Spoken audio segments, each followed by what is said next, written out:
Então, dentro desse pré-requisito e após essa apresentação do que de fato é a Fundação, quais são as ações realizadas pelo Museu do Mar e principalmente linkando o tema da 10ª Semana Nona Primavera dos Museus com as práticas já realizadas pelo Museu do Mar Aleixo Belov, eu gostaria de declarar iniciar essa nossa roda de conversas e para esse primeiro momento, meninas, eu proponho um processo inverso. No lugar de eu ou a Risa apresentarmos vocês, eu gostaria que cada um utilizasse o seu lugar de fala e se apresentasse dentro de sua realidade antes da gente iniciar essa roda de bate-papo. Pode ser? Sim. Prontinho, então. Começa comigo? Você quer começar? Vamos tirar aqui, a gente vai dentro todo mundo deixar mais uma aqui. Oi, pessoal. Boa tarde, eu sou Renata. Às vezes eu costumo falar muito alto, então se eu gritar nesse microfone, aí vocês fazem assim, que aí eu vou entender o que é. Eu sou Renata, eu trabalho na Humana Brasil, é uma organização social aqui em Salvador, né? Mas eu também trabalho no Repense Reuse, que é o foco da Humana em coleta de roupas e também nas lojas, nos brechós que nós temos hoje em Salvador. E também a gente faz todo um processo de triagem dessa roupa, né? A gente categoriza a roupa, a gente separa o que é vendável do que não é vendável, e também faz o upcycling, faz o downcycling, que é uma reciclagem do algodão. Então a gente cria flanela, pano de chão, atoalhado, e a gente tem parcerias também aí com outras iniciativas para reciclagem têxtil que tá rolando em Salvador. E é gratificante estar aqui com as meninas da Fashion Revolution. Realmente a gente sabe que o mundo está mudando, a nossa consciência de consumo tem que mudar. E com certeza é a Fashion Revolution que está trazendo esse conhecimento, esse debate, né? E essa dinâmica, esse poder da gente parar para pensar o que é que a gente consome, quem costura nossas roupas, né, Nanda? Então é gratificante estar aqui. Passa para você agora. Oi, gente, boa tarde. Tudo bom? Meu nome é Ana Fernanda. Eu sou jornalista de formação e aqui eu tô como representante do movimento Fashion Revolution em Salvador. Quem já ouviu falar no Fashion Revolution? Nem aí uma pessoa só. Eu tô no grupo. Não vale, ela não vale. Fora ela ali. Alguém já ouviu falar? Não, você tá vendo a Risa? Então, vou falar bem pouquinho, depois Marina complementa, porque a gente está vindo do mesmo lugar, mas vou dizer só uma frase do que é o movimento Fashion Revolution para vocês irem pensando sobre. Né? O movimento Fashion Revolution é hoje o maior movimento ativista de moda do mundo. Né? Então, vamos ficar moda com ativismo, né? Se uma coisa tem a ver com outra, né? Que combinação, assim, que parece meio diferente é essa, mas é isso que o Fashion Revolution faz. Eu estou no Fashion Revolution desde 2016, sou representante do movimento aqui na cidade, em Salvador. Cada cidade tem um representante. Como voluntário, isso. E também. E trabalho como coordenadora de diversidade e do comitê racial do Fashion Revolution. Né? Então, essa dupla cara e coroa aí, certo? Cada dia eu tô de um jeito, assim, cada hora eu tô de um jeito. Uma hora eu sou representante, outra hora eu sou coordenadora. E é isso, eu vou deixar por enquanto isso aqui, o resto a gente vai aprofundar um pouquinho mais no nosso papo, certo? Vou falar nisso. Boa tarde, pessoal, eu sou Marina De Lucas, sou paulistana, moro aqui em Salvador há 7 anos, tenho uma filha baiana já. Quando eu vim pra cá me apaixonei, gente, essa cidade não deu pra ir embora mais. Falei, o que eu vou fazer? Mudei pra cá, não deu. Eu sou formada em moda, sou estilista, né, como formação lá em São Paulo. Fui trabalhar no mercado tradicional da moda. Minha última experiência no mercado tradicional foi na C&A. Desenhava roupas da C&A, daquela linha Clock House. Não sei se vocês conhecem, tem umas etiquetinhas, né? Pronto. Desenhava todas aquelas roupas que hoje devem estar todas no lixo. Desenhava a roupa da Clock House, da C&A. E viajei muito assim pra China, pra Índia, pra Europa, Estados Unidos, para desenvolver produto com fornecedor, em fábrica de tecido, fábrica de roupa. Eu desenhei pijama, lingerie, malharia, tecido plano. Então fui em várias fábricas pelo Brasil também para desenvolver produto. E conheci muito a realidade assim da indústria da moda por dentro mesmo, né? dos bastidores, assim, quem é que está fazendo, quem que está pondo a mão na massa, entrando em fábrica, negociando preço, pressionando os fornecedores para venderem bem barato aquele produto. Porque a C&A, como outras fast fashions, compra a produção já pronta de uma fábrica, bota a etiqueta C&A e revende na sua loja, né? Então tem essa negociação de compra, é sempre um grande instrumento de poder e pressão, de opressão, né? E, bom, em 2015 foi quando o Fashion Revolution chegou no Brasil e foi quando eu comecei a virar essa chave de descobrir quais eram os reais impactos da indústria da moda e perceber que muito daquele mal que a indústria da moda fazia era parte do que eu fazia no meu trabalho. E daí eu falei, bom, não estou mais conseguindo, não dou conta. Foi também, assim, uma coincidência ou não, né, do universo. Em 2014 foi quando desabou um prédio em Bangladesh, que era um prédio que abrigava várias oficinas de costura que faziam roupas para marcas bem famosas do mundo todo. Não tantas aqui do Brasil, mas, por exemplo, o Walmart é uma das marcas que tinham roupas fabricadas nesse prédio, né? Esse prédio desabou por falta de cuidado, de manutenção, e morreram mais de 1.000 pessoas enquanto estavam costurando as nossas roupas, né? Mais de 2.000 pessoas feridas, foi um acidente, uma tragédia que ficou muito marcada na mídia, e a partir dessa tragédia a indústria da moda foi descortinada, assim, os reais impactos, os dados sobre o impacto verdadeiro de como faz a nossa roupa começaram a aparecer, saiu no jornal, saiu um documentário muito famoso que chama O Verdadeiro Custo, que existe até, enfim, ele é em inglês, mas tem legendado para assistir no YouTube. Ele foi um dos primeiros documentários também que trouxe pesquisas, entrevistas com pessoas do setor e tal. Porque eu também entendo que até então muita gente olhava pra moda. Já comecei a falar, né? Eu nem me apresentei. Agora eu percebi. Começou. Mas enfim, eu vou voltar pra minha apresentação no final, mas só pra já dar uma introdução, né? Muita gente olhava pra indústria, pra moda até então, como assim, a passarela, o desfile. É coisa de dondoca, é coisa de gente fútil, é coisa de quem compra muito, é coisa de quem tem dinheiro, ou é a vitrine, ou é a capa da revista, né? Assim, era esse cenário. E a partir desse acidente, dessa tragédia do Rana Plaza, o nome desse prédio que desabou em Bangladesh é Rana Plaza. Depois dessa tragédia, começou a sair na mídia, assim, o quão poluente é a indústria da moda. Ela está num ranking aí entre as indústrias mais poluentes do mundo. Todo mundo fala, o saquinho de plástico, a garrafa PET, o transporte, o petróleo, mas assim, a moda, a roupa que todo mundo está aqui usando é uma das indústrias mais poluentes do mundo. O quanto é uma indústria exploradora no sentido da mão de obra e mão de obra infantil, mão de obra análoga à escravidão. A gente fala que a escravidão acabou, mas dentro da indústria da moda a gente encontra inúmeros casos e tem pouquíssima fiscalização, porque se tivesse mais, acho que não tinha nem como contabilizar a quantidade de casos de pessoas trabalhando em situação análoga à escravidão, no Brasil inclusive, né? Nem precisa ir lá para a Indonésia, Índia para isso. Então foi um ano que mudou muito como as pessoas entendem a palavra moda. E também o tamanho da importância dessa indústria, né? Hoje no Brasil emprega mais de 1 milhão de pessoas, 87% das costureiras de conserto e reparo no Brasil são mulheres negras, se autodeclaram negras, então tem um recorte de gênero e raça que não dá para esconder na indústria, né, de que contrata esses trabalhadores. E costureiras que trabalham em casa fazendo conserto também são geralmente trabalhadoras mais vulneráveis do que pessoas que têm CLT, porque tem uma série de outros benefícios que as protegem. Então, assim, não tem como a gente não pensar nesses recortes. Aí, só para resumir minha apresentação e depois eu devolvo os microfones.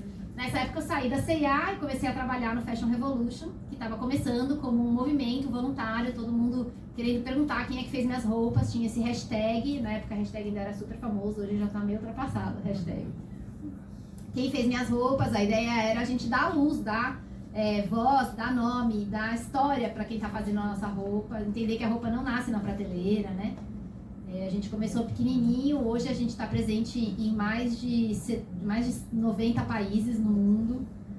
O Fashion Revolution no Brasil é um dos maiores, mais bem estruturados. Em 2017 a gente virou uma OCIP, registrou um CNPJ, recebeu um financiamento. Hoje a gente é uma organização sem fins lucrativos que atua com projetos para acelerar a transição da moda rumo à justiça climática e ambiental, climática e social. E o meu trabalho dentro do Fashion Revolution é fazer coordenação de mobilização. Então eu junto as pessoas que querem voluntariar e estar junto e formar uma comunidade. A gente tem hoje uma comunidade de uma média de 800 voluntários pelo Brasil, mais de 100 cidades, 150 instituições de ensino, com pessoas fazendo ações como esse bate-papo hoje, como o encontro de trocas que a gente vai fazer no sábado na fundação, espalhadas por todo o Brasil, em escolas, faculdades, na pracinha, nas lojas, na rua, no prédio, no condomínio, na praia. Fim de semana passado teve uma limpeza de praia de uma voluntária nossa aqui, que faz toda uma sensibilização com os resíduos têxteis que são encontrados na limpeza de praia. Então todo mundo está aí fazendo ações para conscientizar, para sensibilizar sobre a pauta da indústria da moda, que tem inúmeros culpados, tá? Inúmeros responsáveis. E acho que esse é um tema legal que a gente pode falar hoje também, né? E ainda, desculpa, só para concluir. Essa ação também de hoje, nesse casamento com a Primavera dos Museus e com a Fundação e com o Museu do Mar, é também integrante da agenda da nossa campanha Setembro de Segunda Mão. É a segunda vez que a gente faz, o segundo ano que a gente faz essa campanha. Setembro, Setembro Amarelo, ele tem várias classificações, né? Mas ele também é um mês de falar sobre a moda de segunda mão, mercado de segunda mão. Então, como é importante a gente cuidar do que a gente tem, consertar, fazer upcycling, trocar, revender, comprar em brechó, comprar usado, pegar emprestado, alugar, tudo isso. Tem inúmeras coisas que a gente pode fazer antes de decidir comprar uma coisa nova, né? Pra gente debater o tamanho desse mercado. Eu acho que a Renata vai trazer também várias informações que no spoiler de antes ela já estava contando um pouco.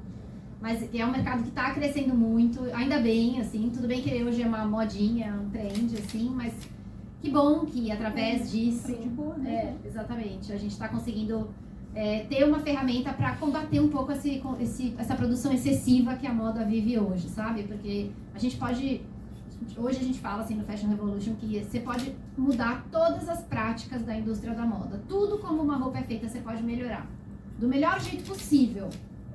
Mesmo assim, não vai ser suficiente para a gente cuidar do planeta se a gente não diminuir a quantidade que está sendo produzida. Se a gente não falar de decrescimento. Então, assim, o volume, sabe? E daí não é só tipo assim, você compra muito. Não é o volume de compra, é o volume de produção, né? Também as marcas, as indústrias, as empresas responsáveis pela indústria da moda. Então é isso, Setembro de segunda mão também. Renata, como quer contar um pouco a mensagem? Contar aí? Quer dizer, não sei se vocês tinham pensado em perguntas, vocês querem... A gente pode fazer um combinado que quem está falando, mas quem quiser já perguntar, não precisa esperar o final, levanta a mão já para virar de fato uma roda de conversa. Porque aí já... Pronto, então eu posso começar então? Vamos partir do ponto da fala da Mariana. A gente fala muito a respeito da reutilização das roupas, porque inclusive eu também trabalho como professora e em sala de aula tem um processo muito grande do reutilizar. Ah, mas você só tem essa roupa? Ah, mas você só utiliza essa roupa? Sem levar em consideração da quantidade de poluentes que o excesso de roupas produzido pelo fashion acabam jogando no meio ambiente. Em 2011, o maior aterro sanitário do mundo era aqui no Brasil, na cidade do Rio de Janeiro, o aterro Gramacho. Entretanto, hoje essa realidade já mudou. E, inclusive, se eu não me engano, o maior aterro sanitário hoje é de restos têxteis produzidos por empresas dentro do contexto que vocês trouxeram cada uma em sua fala e em sua apresentação. Então, quais que são as estratégias utilizadas tanto pela Fashion Revolution quanto pela Humana para conseguir conscientizar essa galerinha que está vindo da base de que essa transformação é de fato necessária e que roupa não é descartável, que a gente lava, reutiliza, utiliza outros itens e consegue criar algo novo em cima de peças já produzidas e utilizadas anteriormente. Vou começar essa. Me senti desafiada. Então, o Repense Reuse Educação, que é o projeto que eu estou agora tocando, vem muito dessa necessidade de falar de uma forma educacional, lúdica, para as crianças, né? Eu gosto muito de conversar com o Fundamental 2 anos finais, né?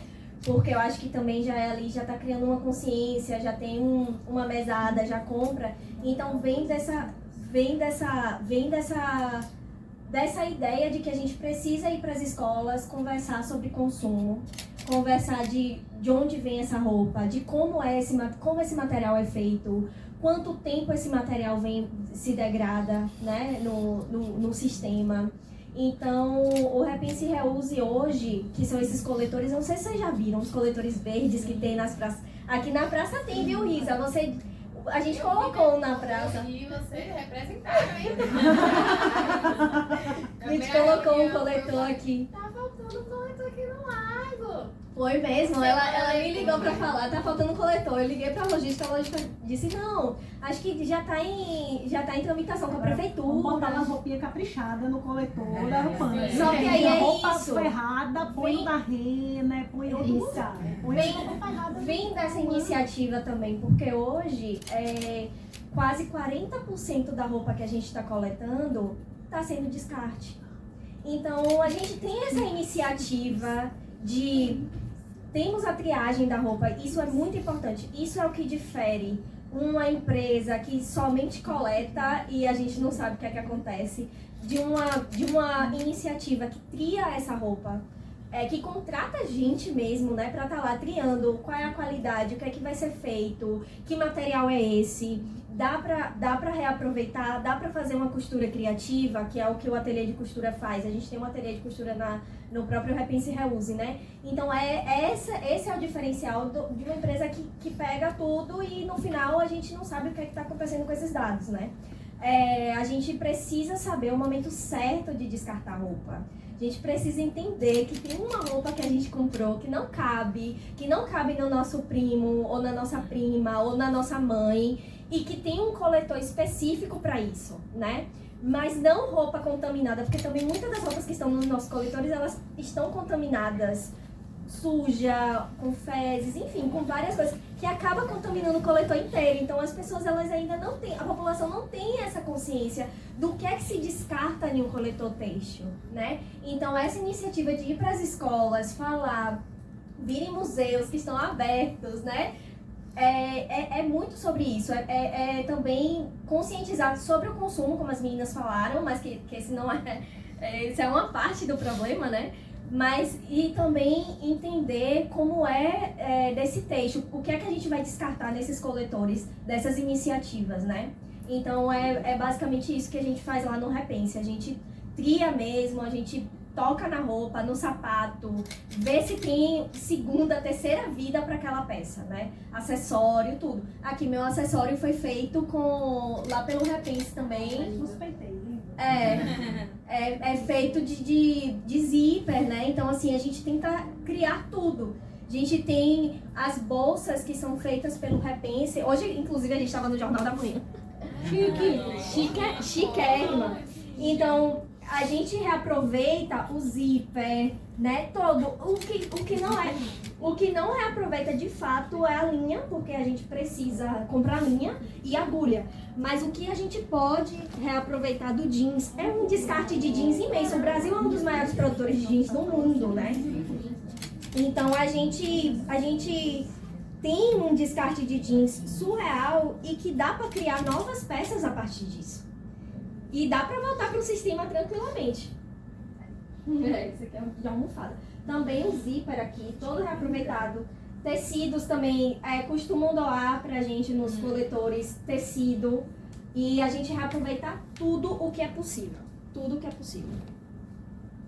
Alguém quer entrar mais nessa área educacional? Falar mais da... Então, você perguntou o que a gente faz, né, para tentar conscientizar a população, jovens principalmente, né? O Fashion Revolution trabalha muito com educação, mobilização, sensibilização, né? Desde campanhas, né, que a gente fez aqui, a gente faz no Brasil todo, na verdade, no mundo todo, né? A Semana Fashion Revolution, no mês de abril, justamente para marcar, né, a data desse acidente que Marina falou, né? O acidente aconteceu no 23 de abril, 24 de abril. E por causa disso, né, todos os anos, no mês de abril, a gente fazia primeiro um dia, agora a gente faz uma semana de atividades mobilizadoras para marcar que isso não pode se repetir, né, que a gente precisa construir uma moda nova. E tem várias outras atividades de educacionais. Nosso próprio Instagram, que é o Fash de Fashion, F-A-S-H, _ Heavy, de Revolution, R-E-V, _ Brasil. E todos os outros são assim, Fast Heavy Índia, Fast Heavy, sei lá, França, etc. Né? O nosso é Fast _ Heavy Brasil. Tem informações, tem um Linktree lá, o link da bio com várias coisas, né, livros, publicações que a gente faz, sugestões de vídeos, atividades, eventos que a gente organiza, né, via rede de voluntários no Brasil todo. Então, essa atividade de mobilização, sensibilização, ela é muito forte, né? Mas tem uma coisa que eu acho que vale a pena também a gente pensar, que a educação ambiental, isso que a gente está fazendo aqui, né? E que a Humana faz nas escolas, e que a gente já fez em escolas também um tempo, né? Tinha que educar para revolucionar. Ela tem um tempo, né?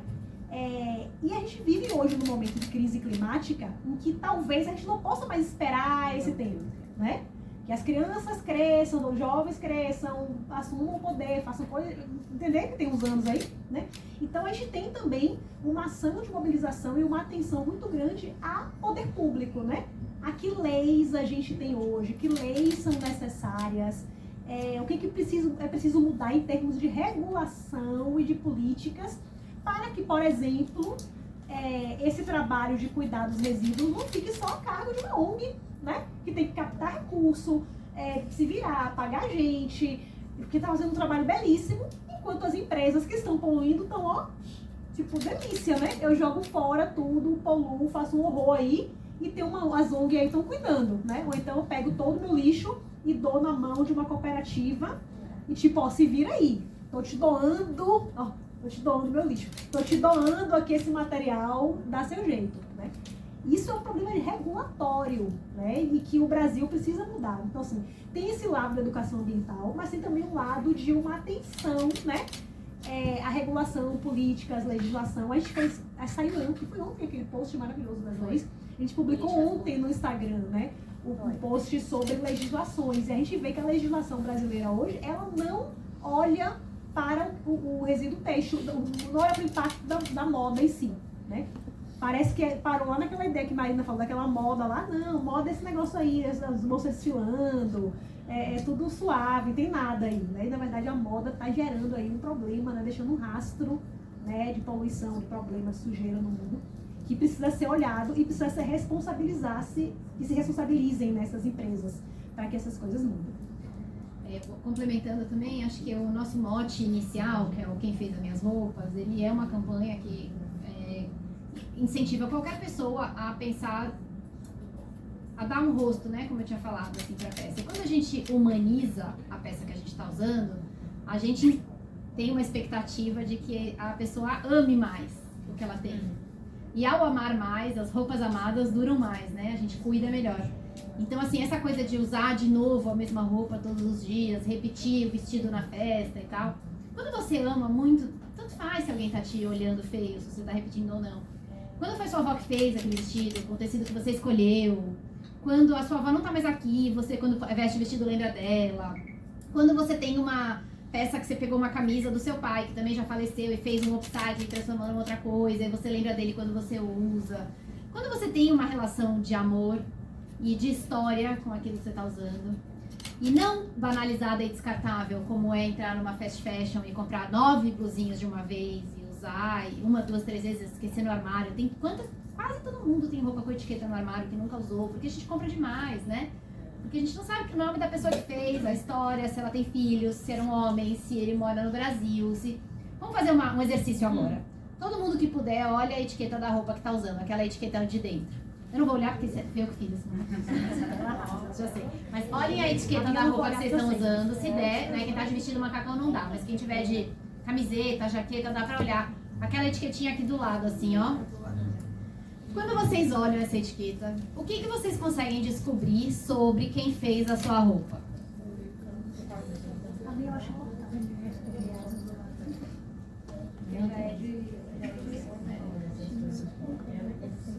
Quem não tem a etiqueta, levanta a mão. Eu cortei.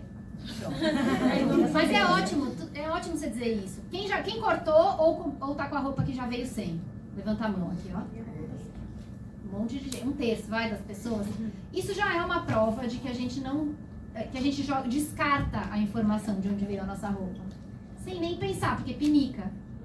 Porque é feio, marca. Porque já o próprio design já tem um erro na hora de pensar que essa informação vai ser colocada desse jeito. Segunda coisa é a informação de como cuidar daquela roupa. que tá nessa etiqueta. Só que, pinica, eu não tô culpando vocês por cortar, sabe? E se você compra roupa de segunda mão, geralmente já vem cortada, como você disse que a sua é de segunda mão. Já vem cortada. Então, assim, o próprio design, a pessoa que criou o produto, essa etiqueta ela é uma lei, né? Uma norma da ABNT, é obrigatório ter essa etiqueta nesse tamanho, nesse formato, desse material, costurada na lateral, por isso que são todas na lateral. Tudo isso é uma lei do Brasil, uma normativa técnica. A normativa tá errada, sabe? Porque todo mundo corta a informação mais importante da peça. Então, assim, pra mostrar a dimensão da coisa, né? Então, acho que assim, essa campanha do Quem Fez Minhas Roupas ajuda. Agora, eu achei muito curioso que enquanto você foi falando, eu pensei no... Aquele cara dono da Apple, como ele chama, gente? Steve Jobs. Ele usava a mesma roupa todos os dias. E era tipo assim, tem um livro dele falando, eu uso a mesma roupa todos os dias. E isso me faz economizar tempo, que daí eu não fico escolhendo roupa, e por isso eu sou um gênio, porque gênio melhor. Alguém fala mal dele? Não, porque ele é homem. Sabe? Mas depois eu pensei na Mônica também, o Maurício de Souza. Que é menina e usa a mesma roupa todos os dias. Vai ser sempre uma matéria. A Mônica é um desenho, né? Mas é isso, assim, tipo, os homens não são criticados por usar a mesma roupa. Na verdade, eles escreveram um livro sobre isso, sabe? Palmas pra aquele varão. E as mulheres, tipo assim, você vai no colégio com a mesma roupa e as meninas ficam comentando, o vestido da festa, o vestido da festa. Os meninos têm um terno, se precisar, sabe? Os maridos, os homens, os primos, irmãos, pais, têm um terno. Você vai num casamento, no outro da prima seguinte, você já tem que ir com outro vestido. Tipo assim, com certeza tem aí uma influência da cultura machista patriarcal, da coisa do repetir roupa, né? Então eu acho que também a consciência sobre o feminismo, a consciência de gênero e raça, tudo isso traz para esses jovens adolescentes também outros olhares sobre o repetir roupa. Sabe, eu acho que nem é uma coisa tão direta. Eu acho que é todo um contexto que a gente vai trabalhando coletivamente, trazendo esse exercício e tal. Mas acho que é isso sobre esse tema. Alguém mais quer falar alguma coisa? Eu, na sua fala, o trabalho de vocês, né, como a Fashion é ativista, vocês buscam conscientizar a população, né? E teve uma parte também que você falou, quem não tem esse interesse nesse trabalho de vocês? Como é que está sendo esse trabalho? Como é que vai agir com o outro lado? Porque essas grandes empresas, né, que estão no topo da moda, eles querem a produção. Eles querem produzir, eles não querem diminuição. E como é que é esse confronto? Com as empresas, você diz, com a indústria. Exatamente, com a indústria. É difícil. Quer falar? A gente tem um instrumento que chama Índice de Transparência da Moda Brasil. Uma coisa que o óculos dela é maravilhoso. Seu óculos. Obrigada. A gente tem esse projeto chamado Índice de Transparência da Moda Brasil, que está na 5ª edição. Há 5 anos a gente analisa o nível de transparência das 60 maiores marcas do Brasil, que produzem no Brasil. Então a gente diz, deixa eu ver quantas informações sobre os seus marcadores socioambientais essa marca está divulgando. Porque a gente entende que a transparência ela é o primeiro passo para a gente poder cobrar e melhorar, né? Você tira um raio-x da empresa, vê onde estão os erros e daí você começa a criar projetos pontuais e assertivos. Então a gente luta muito pela transparência. Essa é a nossa principal ferramenta de pressão para os varejistas, para marcas.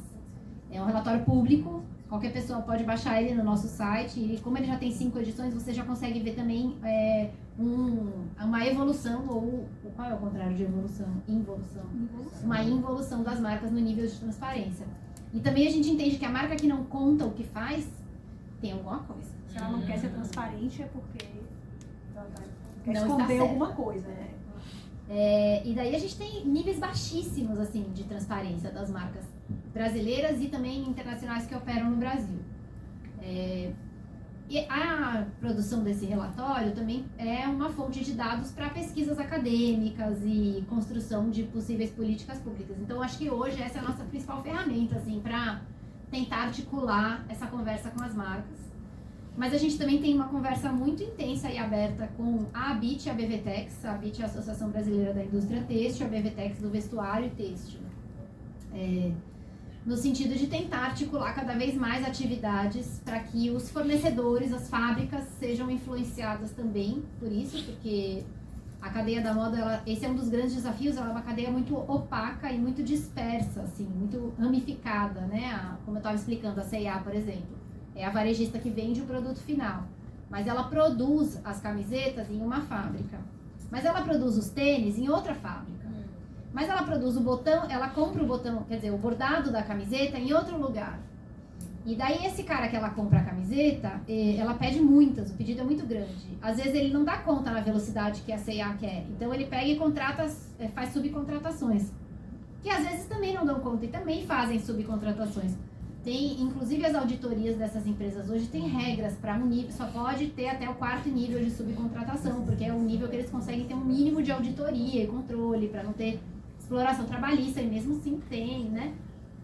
Então, quando a gente entende que também articular com a BVTEX e a BIT é uma maneira de articular direto com os fornecedores, né, com as fábricas, que também influenciam muito nessas decisões. Mas assim, a verdade é que ninguém tá nem aí. As marcas não estão nem aí. Sabe? A gente tenta fazer, a gente tem uma estratégia de aproximar para que a conversa evolua e não de apontar o dedo, acusar e nem ser agressiva. Então as nossas ações ativistas nunca são num tom de agressividade, de ameaça, a gente não quebra nada, a gente não picha, não pinta, não joga coisa, a gente não faz não manifestação. Que falte vontade. De algumas pessoas apenas. Assim, não falando em nome da organização. Não é uma fala oficial, tá fora do microfone. Mas é muito frustrante, assim, sabe? Ver que a gente tá há 11 anos nessa luta e a resposta do varejo, ela acontece de fato só quando vem uma lei ou uma regulamentação técnica, sabe? A gente estava falando sobre isso, por exemplo, a União Europeia, né, trazendo essa perspectiva global, a União Europeia, em 2025, começou a regulamentar realmente as varejistas dessa produção de roupa.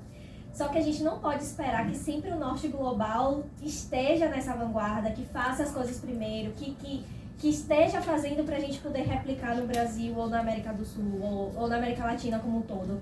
Hoje a América Latina é a que mais compra também roupa de segunda mão. Obrigada. Então, assim, e essas empresas varejistas, elas simplesmente não se importam. Elas querem continuar produzindo porque elas sabem que vão ter outras organizações, outras empresas privadas que vão coletar essa roupa de alguma maneira e que vai jogar para o sul global, né? E a roupa vai escoar de alguma maneira. Então, é daí que está o problema. Então, a gente não pode esperar que dê certo na União Europeia para depois os Estados Unidos começar a regulamentar alguma coisa de lei têxtil para que a gente aqui possa replicar ou para que a gente aqui passe a cobrar para os nossos políticos, né, sobre o descarte têxtil. Porque, às vezes, eu faço parte de uns eventos aqui em Salvador, principalmente de sustentabilidade. Agora que eu cheguei, eu estava morando na Eslováquia, então eu cheguei e eu comecei a participar de vários eventos de sustentabilidade. E é sempre aquilo do plástico, como vocês disseram, né? O plástico tipo tal, o plástico da tampinha, o vidro. Sim, e o têxtil? E o têxtil? Quando é que a gente vai começar a falar sobre isso, né?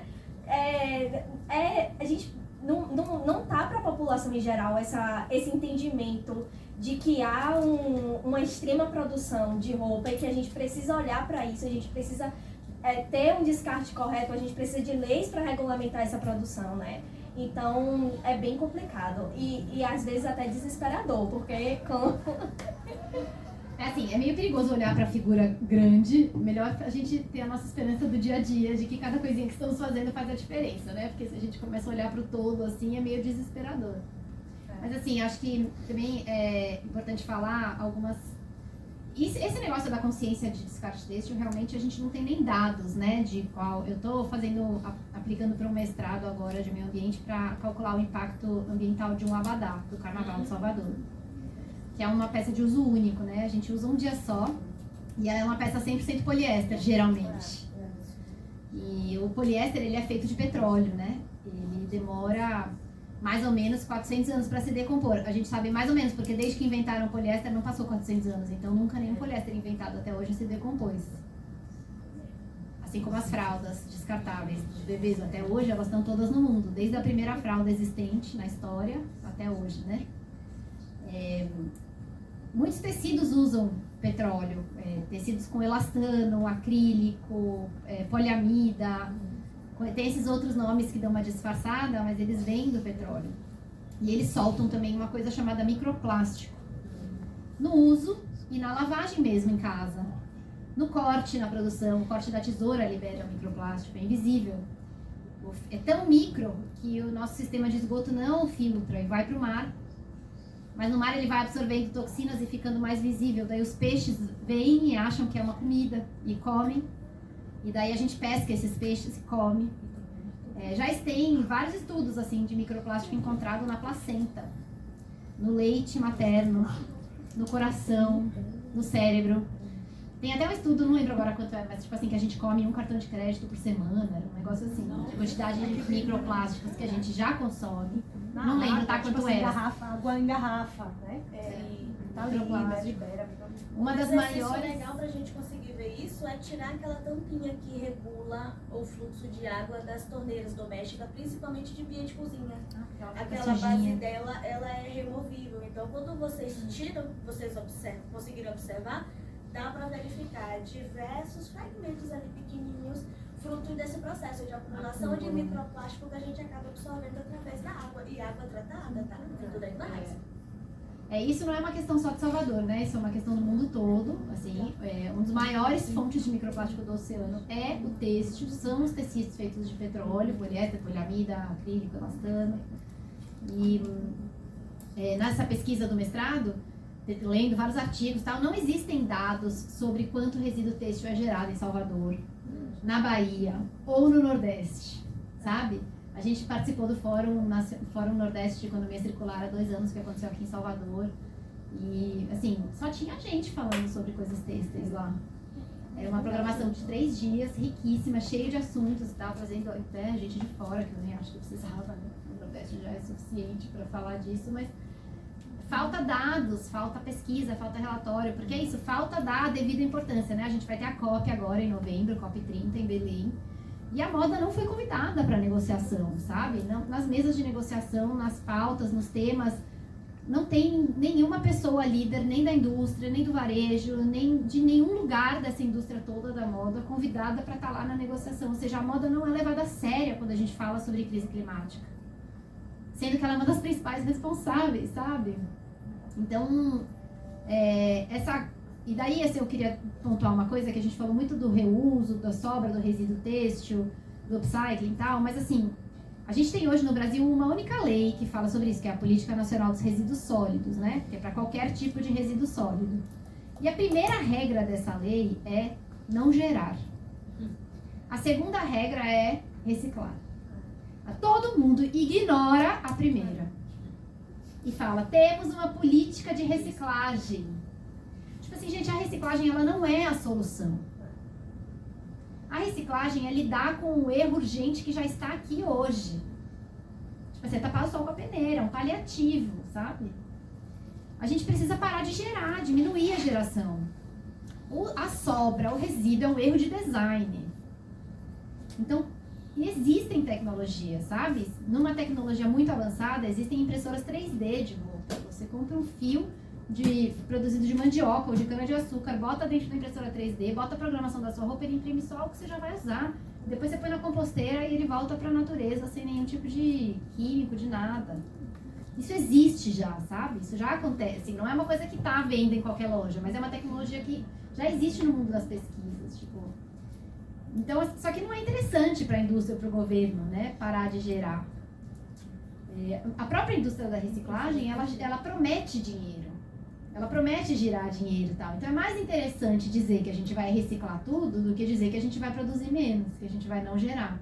E o que a gente não consegue reciclar fica quietinho, né? Não chama para negociar, porque aí fica todo mundo de boa. É isso.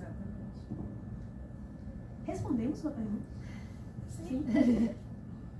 Mas assim, quando a gente cuida também de uma peça que a gente já tem, vou falar num âmbito mais individual agora, né? Porque é meio angustiante também ficar falando dessa coisa das leis e do universo, então, né? Porque é uma coisa também que a gente não tem muito como influenciar.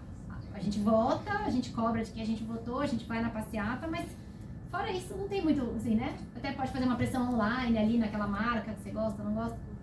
Mas num âmbito mais individual também, quando a gente cuida e conserta uma peça que a gente tem, cara, isso é tão revolucionário. Isso é um ato de resistência contra esse sistema do consumismo, sabe? Da superprodução. Quebrou o zíper. Pô, você vai numa costureira do bairro, você tá gerando renda para uma pequena empreendedora. Você tá gerando renda para uma mulher. E você vai usar aquela roupa por mais anos. Mas o que normalmente está acontecendo hoje é que é tão mais fácil e barato comprar uma nova, que a gente vai empilhando lá no fundo do armário aquelas que já estão com alguma avariazinha. Ai, caiu, que boa, manchou um pouquinho. Deixa aqui, uma hora eu vejo o que eu faço. Quando você vê, você tem uma pilha disso e comprou várias coisas novas, né? Então, a prática do conserto, do ajuste, ela é... Eu entendo que ela é meio que, assim, uma tecnologia do passado que vai ser a solução do futuro, assim, né? Principalmente esses dois motivos. Primeiro, porque você fica mais tempo com aquela peça, não compra uma nova. E segundo, porque você está alimentando financeiramente uma economia local, de uma pequena empreendedora. E outras práticas, como o encontro de trocas, né? Que a gente promove bastante, que a Fundação promove. Quem aqui já participou de um encontro de troca de roupa? Levanta a mão. 1, 2, 3, 4. É mágico, assim. Quem já participou pode falar da experiência, assim. É muito legal você sair do encontro com uma peça que você tá amando e você gastou R$0 por ela, sabe? Você tem a experiência de experimentar e pegar uma roupa que talvez você não teria coragem de usar aquele estilo, não teria comprado, não teria gastado seu dinheiro suado para ganhar, para comprar uma coisa que era meio ousada, não é muito do seu estilo. Então lá também é um espaço de experimentação. E se não deu certo, no próximo encontro você leva de volta aquela peça e troca por outra. Então, assim, e não precisa esperar ter um evento do Fashion Revolution e da Fundação para ir no encontro de troca. Tipo assim, você junta com as suas amigas no fim de semana, junta as primas no almoço de domingo, os amigos do colégio, da turma da classe. A gente faz... Eu botei na escola da minha filha uma arara pequenininha, assim, ó, e um cartaz, arara de troca. E daí tinha um outro pai que é dono da plasticaria, não sei se vocês conhecem, que faz reciclagem com tampinha de garrafa e tal. E ele fez uns cabides de tampinha reciclada, assim, uns pequenininhos, a coisa mais fofa. E daí as crianças, quando não serve... E criança perde roupa muito rápido, né? Daí elas mesmas vão se trocando ali as roupas. Quando não serve mais, elas botam. E daí às vezes tá lotada e às vezes tá vazia. E é um equipamento autogestionado ali, coletivo. E todo mundo já vai trocando a peça. Tem inúmeras formas da gente trocar. Que também, assim, não é uma novidade trocar roupa e pegar a roupa que era, né? De alguma irmã mais velha, uma prima. Isso, na verdade, também... É uma tecnologia ancestral já usada por grupos periféricos, marginalizados, como uma estratégia de sobrevivência, porque não tinham dinheiro para ficar comprando coisa nova. Então, isso também é uma forma de resgatar essa tecnologia e usar em todos os âmbitos que a gente pudesse. Então, acho que essa é uma prática que o Fashion Revolution defende bastante, assim, né? O ajuste, o conserto, a troca, a reutilização, emprestar, alugar. Mas assim, bazar de troca é muito legal, gente. Vem um sábado. Vem um sábado. Fundação, vai ser muito legal. Eu só, quando o assunto é bom, né? A gente vai até um pouco a noção do tempo. Já foi, né? A gente vai dar mais 10 minutinhos. Não, só pra gente concluir mesmo, que a gente vai ter agora uma oficina também de Abaiuni, né? Botar a mão na massa. Então, todos já convidados, viu, a participar. É só pra gente realmente concluir esse pensamento maravilhoso que tá surgindo. E a gente vai passar pra próxima oficina, tá bom? Vamos ver se nesse tempo alguém mais quer. Eu queria fazer uma pergunta também. Você também quer? Ela tava com cara de quem queria. Não, eu só queria o site que você falou que tem as informações, é o site Fashion. Do Fashion Revolution, a gente Eu não não tem lembro que escrever, né? fashionrevolutionbrasil.org. Ah, pronto. E lá tem as publicações, tem Mas esse pode índice entrar no que a Marina Instagram, falou. né? E no Instagram também tem. Mas pra quem não tiver Instagram, vai direto pro site. Eu queria saber se você é otimista, vocês, né? São otimistas em relação à acessibilidade dos valores, né? Dessas novas tecnologias. Que elas existem, a gente sabe, né? Mas geralmente roupas que são feitas com tecidos reciclados, elas acabam sendo mais caras que do fast fashion, né? Vocês são otimistas? Você acha que um dia vai ser equiparar o valor? Acho que não. Mas acho que eu sou muito otimista com relação, assim, o Fashion Revolution reúne muitas pessoas que gostam muito de moda, né? Temos eu e Marina aqui, mas tem outras tantas pessoas que gostam muito de moda. E a gente gosta tanto, eu acho que o que nos une é isso, né? A gente gosta tanto que a gente resolveu se juntar para inventar outras formas de viver a moda, né? Comprar uma roupa que atenda a todo esse checklist aí, né? A matéria-prima certificada, o sei lá, né? Que acaba sendo muito caro, né? É uma forma da gente viver a moda, né? Mas consertar, fazer upcycling, trocar, comprar de segunda mão, amar a roupa que você tem, usar ela muitas vezes e gerar histórias a partir daqui, gerar memórias, né, a partir disso, são outras formas que hoje não são tão populares, mas eu sou otimista com relação a isso. Eu acho que essas coisas, essas formas, com o tempo, elas vão se tornar mais compartilhadas, né? Hoje, quando eu falo no meu trabalho, que eu compro roupa em brechó, por exemplo, as pessoas torcem o nariz, a maioria, acham um horror, né? No meu outro trabalho, não no Fashion Revolution, sabe? No meu outro trabalho. Desculpa, né? No meu outro trabalho. Mas eu entendo também, porque tem muitas pessoas que vêm de classes populares, né? Que recebiam a roupa da patroa, da filha da patroa, da doação. Então, roupa nova pra eles é um valor muito, sabe? Tipo assim, imagina se eu vou numa roupa velha, né? Então é isso, né? É uma coisa que a gente precisa superar ainda, né? Essa desigualdade social, né? Essa ideia do usado como uma coisa menor, como uma coisa de quem é pobre, né? E o pobre como uma pessoa que não tem poder, né? Que não tem poder de vida, não tem força de vida, não tem, né, ânimo, né? É assim que a gente enxerga hoje. Então a gente precisa superar muita coisa, assim, internamente, né? De cultura. Mas eu sou otimista com relação a isso, sabe? A gente vai superar, né? E vai ser mais legal, vai ser mais compartilhado, assim, falar, vamos passar de troca, vamos comprar de segunda mão, sabe? Acho que vai rolar, assim. Eu também sou otimista. A partir do momento que a gente tem aí leis de incentivo, pessoas que escrevam, que corram atrás dessa tecnologia, para que essa tecnologia se torne popular, eu tenho um otimismo, assim, bem grande. E como a Marina falou do bazar de troca, eu me sinto muito privilegiada quando eu vou num brechó e eu encontro, eu acho que aquela roupa é minha. Não, mas essa calça aqui, por exemplo, não foi da Humana. Agora, assim, muito do meu guarda-roupa é de brechó. O da Humana eu não consigo ir, porque eu não tenho nenhum próximo, assim, amigo. Sim, não, da loja não, eu tô trabalhando lá em Tinga. Eu trabalho lá em Tinga. Mas vai lá na loja, gente. A loja É ótima, eu não consigo na sair loja sem da nada. Humana é ótima. A loja é ótima. A loja é ótima. Cinema na Dorival Caymmi, em Itapuã. A de Itapuã eu gosto muito, mas assim, não é uma coisa que eu tô indo, porque eu também já tô com meu guarda-roupa muito cheio. Então eu prefiro fazer essa troca com minha família. Eu lembro que quando eu trabalhei na Humana antes como assistente administrativo já há alguns anos, e essa iniciativa do brechó veio da Humana Internacional, né? Tinha muito dos próprios captadores de recurso, da galera que tava lá trabalhando, falava: o soteropolitano não gosta de brechó, não vai dar certo. Não vai dar certo, não vai dar certo. Não vai vender. E agora a gente vê aí, são 5 lojas espalhadas na cidade, né? Ainda acho pouco. Mas A A da Piedade é lotada. Dá pra ter um aqui no Carmo, gente.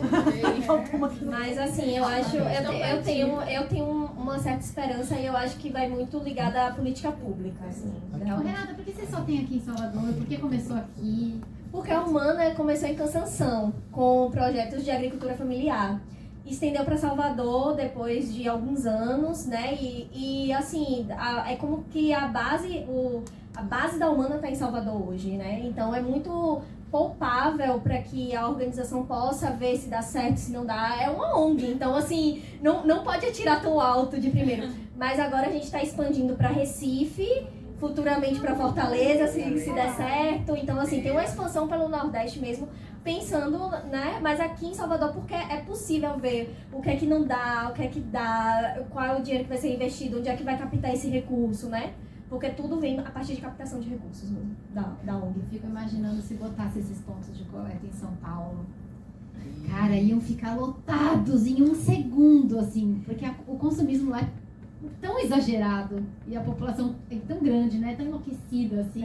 A gente tem ponto de coleta em Brasília.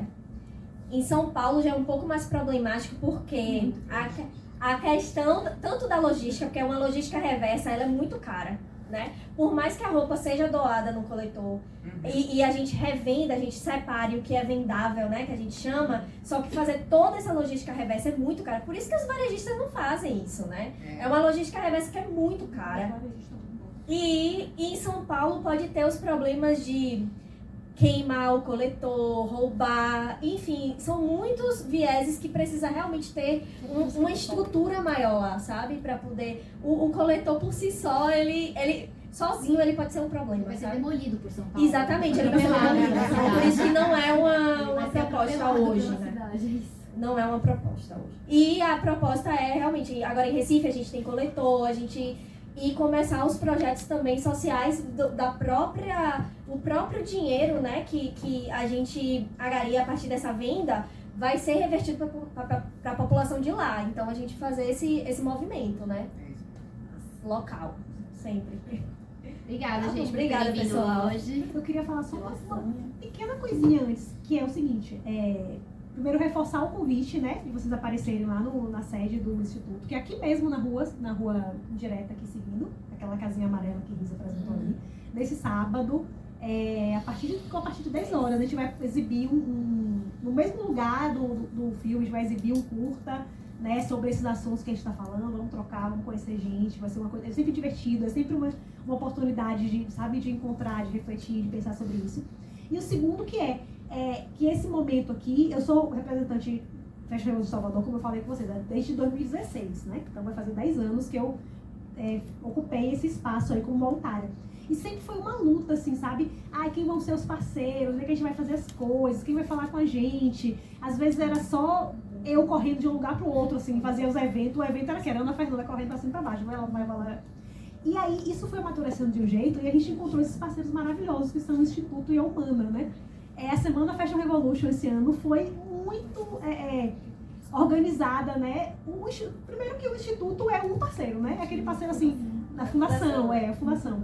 O que a gente pode fazer reunião? Pode fazer aí? Pode. A gente pode fazer uma troca com vocês, né? É sempre assim, um coração aberto para todas as coisas. Assim, é uma delícia ter um parceiro que tem um coração aberto, assim, e que tem os mesmos valores, né? Que não é só emprestar uma casa, né? É compartilhar uma ideia, compartilhar uma perspectiva de mundo, compartilhar uma ideia de um oceano limpo, né? De um planeta limpo. Então isso é muito, muito forte, assim, pra gente, né? E a Humana, esse ano, a Semana Fashion Revolution, uma das atividades mais legais que a gente fez foi com as costureiras da Humana, lá na loja da Piedade, a gente entrou na loja, a loja lotada, o pessoal costurando, a gente fez uma sacolinha, fez um peso de porta. Um peso de porta. Com sobra de tecido e roupa. O meu virou uma sacolinha mesmo, na verdade. Virou uma sacolinha. Então, assim, foi muito legal ver aquelas coisas acontecendo. Depois teve um bate-papo, né? E Ilza participou, e a Analícia estava lá também. Então, é isso, né? Ver que e hoje, sei lá, tem uma sala aqui com pessoas ouvindo a gente falar sobre isso. Então, assim, agradecer muito você, agradecer esses parceiros maravilhosos, né? Que ajudam realmente a... Então, assim, não tem como ser otimista, sabe? Assim, as coisas estão rolando, né? As coisas vão acontecer, as coisas estão rolando, né? E é isso, né? É um sonho de cada vez mais gente, né? É um sonho de cada vez mais pessoas mudar esse estado de coisas aí. Então, é isso. Super obrigada, real.